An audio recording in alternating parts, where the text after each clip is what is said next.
নমস্কার, আমি মিলন স্যার পাল একাডেমি সেন্টারে তোমাদের সকলকে জানাই স্বাগত।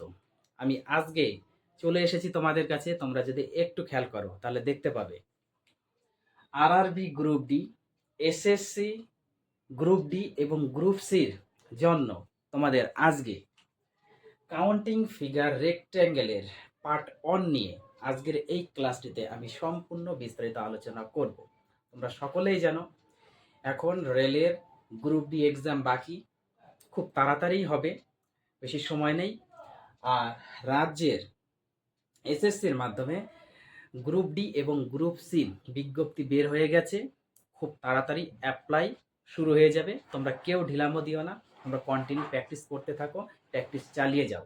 আমি তোমাদের পাশে আছি। এখন থেকে কন্টিনিউ তোমরা আমার চ্যানেলে ক্লাস পেতে থাকবে, কোনো টেনশন নিতে হবে না। তাহলে দেখো, এই যে রিজনিং, এই রিজনিংগুলি বা কাউন্টিং ফিগারের যে রিজনিং, এগুলি কিভাবে করব। এর আগে তোমাদের আমি কাউন্টিং ফিগারের বেশ কয়েকটি ক্লাস আপলোড করেছি আরআরবি এনটিপিসির জন্য, একটু দেখে নেবে। ওকে, যাই হোক, প্রথম কোশ্চেনটি একটু দেখো। বলেছে যে আমাদের এই ফিগারের মধ্যে অ্যাকচুয়ালি কতগুলি রেক্ট্যাঙ্গেল বা আয়তক্ষেত্র আছে আমাদের বের করতে হবে। একটু খেয়াল করো, আমরা যদি এখানে একটু কাউন্টিং করি, দেখো এই ফিগারটির মধ্যে এখানে একটা, এখানে একটা, এখানে একটা, এখানে একটা, তাহলে টোটাল কয়টা হলো? চারটে হয়ে গেল, তাই না? 1 2 3 4, চারটে। এবং সম্পূর্ণ বড় একটা আছে, তাহলে কত হয়? পাঁচটে হয় না? তাহলে 4 আর সম্পূর্ণ বড় হলো পাঁচটা, পাঁচটা পেলাম।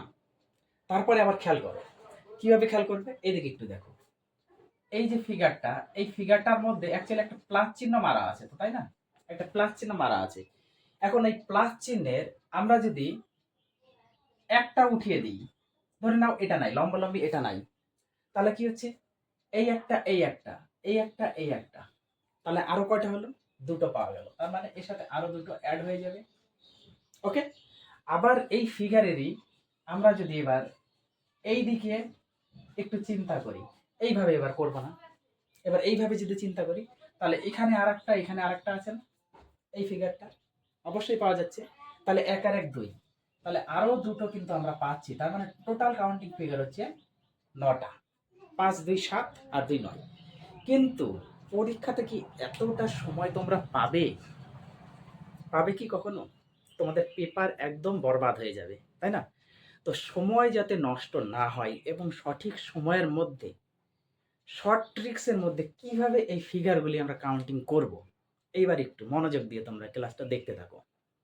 এর প্রসেস আছে করার। প্রথম যে ফিগারটা, এই ফিগারটা আমি এখানে আরেকটু ছোট্ট করে আঁকিয়ে নিই। ওকে, দেখো এখানে একটু আঁকাই, মনে করো সাপোজ এইভাবে আমি একটু ছোট্ট করে আঁকালাম, একটু এইভাবে আঁকিয়ে নিই। দেখো, খেয়াল করো, এখানে তো আমি on on on on marking করে রেখেছি, তো এইখানে বুঝতে তোমাদের একটু সুবিধা হবে। দেখো ছোট্ট করে আঁকালাম। কি করতে হবে আমাদের? নাম্বারিং করব আমরা বোথ সাইড থেকে। এখানে 1, এখানে 2, তাহলে এটা 1 হলে এটা 2, বোঝা গেল? তার মানে কি, এটা যদি আমরা 1 করি তাহলে এটা 2 করব, আর এটা 1 আছে, এটা 2 করব, বোঝা গেল? নাম্বারিং করব, সর্বপ্রথম আমরা হচ্ছে নাম্বারিং করব। নাম্বারিং করে নিলাম। নাম্বারিং করার পর কি করতে হবে আমাদের? 1 আর 2 যোগ করব, এইদিকে যোগ করব, কত হচ্ছে এইদিকে যোগ করলে? 3 হচ্ছে। ওকে, আবার এইদিকে যোগ করো, 2 আর 1 3 হচ্ছে। তাহলে সেম এই ক্ষেত্রে আমাদের 3 হচ্ছে, আবার এই ক্ষেত্রেও আমাদের কিন্তু 3 হচ্ছে। নাম্বার বসানো কমপ্লিট। নাম্বার বসানোর পরে অ্যাড করা কমপ্লিট। ক্লিয়ার? এতটুকু পরিষ্কার? যখন অ্যাড করা কমপ্লিট হয়ে গেল তখন কি করতে হবে?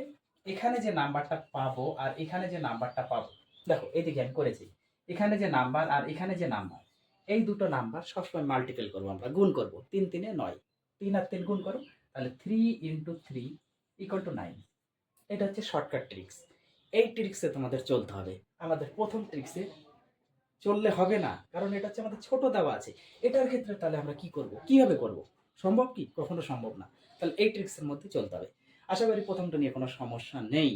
এবার আসি আমরা পরেরটা নিয়ে। দেখো, সর্বপ্রথম কি করতে হবে? আমাদের নাম্বারিং বসাতে হবে। বসাও নাম্বারিং। 1 2 3, এদিক থেকে 1 2 3 হয়ে গেল। এবার যোগ করো, 1 আর 2 3, 3 আর 3 6। ক্লিয়ার? 1 আর 2 3, 3 আর 3 6, তাহলে এই ক্ষেত্রেও 6। যা পাবো সেটা দুটো কি করব আমরা মাল্টিপল করব, 6 গুণ 6 মানে 36। তার মানে এই ফিগারে আমাদের 36টি রেক্ট্যাঙ্গেল আছে। ক্লিয়ার? এখন তোমাদের মনের মধ্যে আরেকটি কোশ্চেন দাঁড়াতে পারে। কি কোশ্চেনটা? যে আমরা তো এইভাবে যত পর্যন্ত নাম্বার আছে 3 আছে 3 নিয়েছি, এইদিকে 3 আছে 3 নিয়েছি, কিন্তু এইদিকে দেখা গেল 3 আছে বা এইদিকে 5 আছে, এইদিকে 2 আছে, এইদিকে 3 আছে, বা এইদিকে 5 আছে, এইদিকে 2 3 আছে, মানে সমান নয়, রো এবং কলম সমান নয়। সেক্ষেত্রে কি হবে? সেক্ষেত্রেও হবে।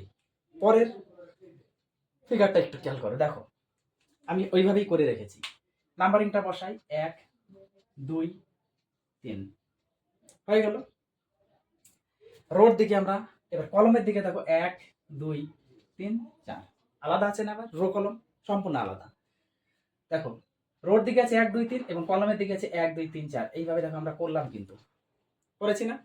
এখন কি করতে হবে আমাদের? এটা যে প্রসেসে চলেছি সেম প্রসেসেই আমরা চলবো। যোগ করো, 1 আর 2 3, 3 আর 3 6, তার মানে আমাদের হয়ে গেল, কিন্তু এই ক্ষেত্রে হয়ে গেল 6। ওকে, এবার এই ক্ষেত্রে আসো, 1 আর 2 3, 3 আর 3 6, 6 আর 4 10, তাহলে এই ক্ষেত্রে পেলাম হচ্ছে 10। যা পাবো তা আমরা গুণ করে দিব, যা পাবো সেটা আমরা গুণ করে দেব, কোনো সমস্যা নেই। তোমাদের রো কলম সেম থাক আর অসমান থাক, কোনো রকম সমস্যা নাই।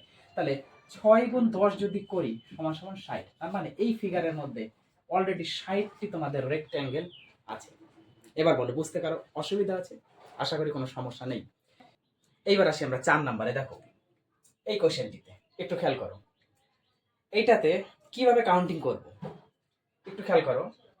আমরা যদি একটু চিন্তা করি যে এখানে 1টা 2টা 3টা, 3টে অলরেডি রেক্ট্যাঙ্গেল আছে এখানে, এবং বড় একটা 4টে। দেখো 1 2 3 আর বড় একটা 4টে, 4টের পরে 4-এর একটা পরে দেখো কি এসে দাঁড়াচ্ছে। আমরা যদি এইভাবে একটু খেয়াল করো, এরকম মনে করো আছে, এটার মধ্যে দুটো দাগ ছিল। এবার দুটো দাগে যদি একটা দাগ আমরা হাটিয়ে দিই, মনে করো এই সাইডের দাগটা আমরা হাটিয়ে দিয়েছি, যদি হাটিয়ে দিই তাহলে কি হবে? যদি হাটিয়ে দিই তাহলে একটা অলরেডি পাওয়া যাচ্ছে, তাহলে এখানে একটা, বোঝা গেল? তারপরে আবার যদি এইভাবে আমরা আরেকটা নিই, আরেকটা যদি নেই, নেওয়ার পরে এই দিকের দাগটা যেমন হাটিয়েছি একটা পেয়েছি। এইবার যদি এই দিকের দাগটা আমরা হাটিয়ে দিই, এই দিকের দাগটা যদি এবার হাটিয়ে দিই, এই দাগটা, তাহলে কি আরেকটা পাচ্ছি না? এই যে এখানে, এখানে আরেকটা পাচ্ছি, দেখো এখানে একটা, এখানে একটা, আরো দুটো পাচ্ছি না? তাহলে এখানে আরেকটা হচ্ছে, তাহলে টোটাল হচ্ছে কিন্তু আমার রেক্ট্যাঙ্গেলের সংখ্যা 4 আর 2 6। বোঝা গেল? দেখো 1 2 3 বড় একটা, 4টে, 4টের পরে এটা যখন বাদ দিব, এটা তো আমরা নিয়ে নিয়েছি অলরেডি, যখন এটা বাদ দিব তখন এই বড় একটা পাবো 5টা। আবার যখন এটা বাদ দিব, এটা তো আমরা নিয়ে নিয়েছি, তাহলে এটা যখন বাদ দিব তখন আরেকটা পাবো 6টা। কিন্তু এই ট্রিক্সে আমরা যাব না, কারণ সময় থাকবে না, অসম্ভব। এক্ষেত্রেও আমরা কি করব? নাম্বারিং করব। দেখো কিভাবে নাম্বারিং, সেম এটাকে 1 নাম্বার দিব, এটা 2 নাম্বার দিব, আর এটা দিব আমরা 3 নাম্বার। ওকে, 1 2 3 নাম্বারিং করার পর যে প্রসেস, সেই প্রসেসে আমরা যাব। কি করতে হয়? প্লাস করতে হয়, 2 আর 1 2 আর 1 3, 3 আর 3 6। তার মানে এই ফিগারের মধ্যে আমাদের 6টা রেক্ট্যাঙ্গেল আছে। কিভাবে আসে সেটা এইভাবে করতে হবে, সময়ের মধ্যে এইভাবে শর্টকাট ট্রিক্সের মধ্যে করতে হবে। বোঝা গেল? এইবার আসি আমরা এই কোশ্চেনে। এই কোশ্চেনের মধ্যে দেখো একটু ভালোভাবে বুঝতে হবে। এবার আমরা সর্বপ্রথম নাম্বারিং করব, 1 2 3 4, 1 2 3 4। তার মানে এখানে টোটাল আছে কত? 1 আর 2 3, 3 আর 3 6, 6 আর 4 10, 10টে।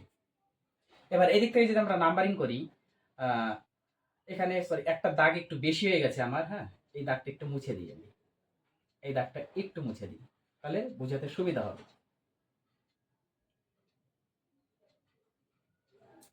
তাহলে এখান থেকে যদি আমরা নাম্বারিং করি, 1 2 3, দেখো 1 2 3 আর এইদিকে 4, তাহলে 1 আর 2 3, 3 3 6, 6 আর 4 10। এখানে হচ্ছে 10, এদিকে হচ্ছে 10টি। এখন তোমরা কোশ্চেন করতে পারো যে স্যার এদিকে যেমন 4টে আছে, এদিকে তো 5টাও থাকতে পারে। থাকতে পারে, কোনো অসুবিধা নেই, সেক্ষেত্রেও হবে, এমন না যে হবে না। শুধু তোমাদের কাউন্টিং করতে হবে, আদার্স তার কিচ্ছু না। ওকে, এবার এইদিকে আসো, দেখো 1 2 3 4, তাহলে এইদিকে টোটাল হচ্ছে আমার কত, 10। এইদিকেও পাচ্ছি আমরা 10টি, তাই না? তাহলে 3 দিক থেকে যদি 10টা 10টা করে পাই, তাহলে 3 দিকে এখন আমরা গুণ করে দেবো, 3 10 30। তাহলে এই ফিগারের মধ্যে 30টি। এখন 30টি যদি তোমরা অপশনে দিয়ে আসো, তাহলে কিন্তু সম্পূর্ণ ভুল। কেন ভুল হবে, কোন কারণে ভুল হবে, এবার একটু বোঝো যে কোথায় ভুল হচ্ছে। ভুল এই কারণেই হচ্ছে যে, একটু খেয়াল করো, যখন এই দিকে গেছে রেক্ট্যাঙ্গেল, তো এই দিকেও একটা আছে, এখানে কিন্তু ডবল হয়ে আছে, এই জায়গাতে ডবল হয়ে আছে।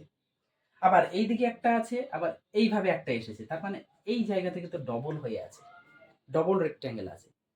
তাহলে এখানে একটা, এখানে একটা, দুটা রেক্ট্যাঙ্গেল কিন্তু, তার মানে কি আমার যতগুলি কোণা পাবো ডবলের, যতগুলি ডাবলের কোণা পাবো, সেই কোণগুলি আমাকে বাদ দিতে হবে।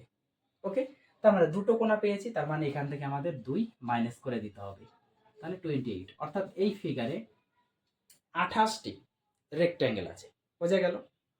দেখো, এইটা করার আগে অ্যাকচুয়ালি আমার এটা করার দরকার ছিল। আশা করি তোমরা বুঝতে পেরেছো। তবুও এই কোশ্চেনটি আগে করে নিই, এই কোশ্চেনের আগে। ওকে, এটা নিয়ে তো কোনো সমস্যা নেই। ওকে, আগে এই কোশ্চেনটি করে নিই। এটা যেভাবে করলাম, দেখো এটা যেভাবে করলাম সেম এটা এইভাবে আমরা একটু মার্কিংটা করে নিই, আগে নাম্বারটা বসাই। 1 2 3 4 5 6 7, সবগুলো আমরা যোগ করব। কত হচ্ছে, 1 আর 2 3, 3 আর 7 10 হয়ে গেল। এতটুক মিলে হচ্ছে আমাদের 10। এবার 10 যদি হয়, তাহলে এতটুক মিলে আবার হলো 10, 6 আর 4 10, 10 10 20, 20 6 আর 4 10, 10 10 20, বাকি আছে আমাদের কিন্তু এইটা কত, 5 আর 3 বাকি আছে, তাই তো? আরেকবার একটু যোগ করি, 7 একে 8, 8 আর 2 10, 10 আর 3 13, 13 আর 4 17, 17 আর 5 22, 22 আর 6 28, তাহলে 28টি। তার মানে এই ফিগারের মধ্যে 28টি তোমাদের রেক্ট্যাঙ্গেল আছে। ক্লিয়ার? এবার এইটার ক্ষেত্রে আসি, এটা যদি বুঝতে পারো তাহলে এটা বুঝে গেছো তোমরা। দেখো নাম্বারিং করব 1 2 3 4, কোনো রকম সমস্যা নেই। এটাও 1 2 3 4 করা আছে। তাহলে 4 মানে 10টা আছে এখানে, এইদিকেও 4 মানে এখানেও কিন্তু আমাদের 10টি আছে। যা পেলাম 10 আর 10, তাহলে হচ্ছে 20টা। কিন্তু 20টা অপশনে দিলে ভুল হবে, কারণ আমাদের দেখতে হবে যে এইভাবে আর এইভাবে যখন গেছে, তো এখানে একটা কোণার সৃষ্টি হয়েছে। এই কোণার ডবল আছে, যেহেতু একটা আছে মানে আমরা 1 বাদ দিয়ে দেবো। দুটো থাকলে 2, এখানে যেমন দুটো ছিল 2 বাদ দিয়েছি, দুটো কোণা পেয়েছি, দুটো বাদ দিয়েছি। এখানে একটা কোণা আছে, একটা বাদ যাবে, তার মানে কত হচ্ছে, 20 থেকে 1 গেলে 19, তার মানে 19টি ফিগার আছে। এই ফিগারটির মধ্যে হচ্ছে 19টি অ্যাকচুয়ালি রেক্ট্যাঙ্গেল আছে। এবার বলো তোমরা কে কোথায় বুঝতে পারোনি এই রেক্ট্যাঙ্গেল বিষয়ক। আশা করি কোনো সমস্যা নেই। যদি কারো সমস্যা থেকে থাকে অবশ্যই আমাকে কমেন্ট বক্সে কমেন্ট করবে। আমি তোমাদের এরকম আরো পার্ট নিয়ে, কয়েকটি ক্লাস নিয়ে আপডেট দিব, কোনো টেনশন নিতে হবে না। তো শেষ করার আগে তোমাদের কাছে আমার ছোট্ট একটু রিকোয়েস্ট, যারা আমার চ্যানেলে নতুন দেখছো, চ্যানেলটিকে একটু সাবস্ক্রাইব করে দিবে দয়া করে, এবং পাশে থাকা বেল আইকনটিকে প্রেস করে আমার সাথে থাকো। তোমরা কন্টিনিউ ক্লাস পেতে থাকবে। আর ক্লাসটি যদি ভালো লেগে থাকে তাহলে অবশ্যই একটা লাইক দিতে কেউ ভুলবে না, এবং বেশি বেশি যাতে ক্লাসটি একটু শেয়ার হয়, এই জন্য তোমাদের কাছে একটু রিকোয়েস্ট যে তোমরা ক্লাসগুলি একটু শেয়ার করে দিবে। ওকে, তাহলে এই ক্লাসগুলো তোমরা একটু কমপ্লিট করো। আমি আবার আসবো পরবর্তী পার্ট নিয়ে। তাহলে আজকের মতো আমি এখানেই শেষ করছি।